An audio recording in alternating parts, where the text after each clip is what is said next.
अस्सलाम वालेकुम। मेरा नाम ज़ुबैदा है। 4 मेरे बच्चे हैं। 2 माजूर हैं, एक बेटा मजूर है, एक बेटी मजूर है।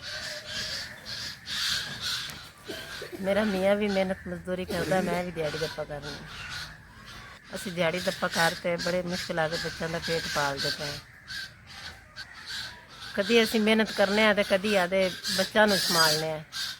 एक दिन दिहाड़ी कर ली तो एक दिन बच्चों को संभाल लिया। एक दिन असी दिहाड़ी करने तो एक दिन बच्चों को संभालने। 1 2 3 4 5 वो 5000 रुपया मिल गया। अल्लाह ताला तुहाडे कारोबार च बरकत पावे। अल्लाह तुहानू चोखे तो चोखा देवे, तुहानू तंदुरुस्ती देवे।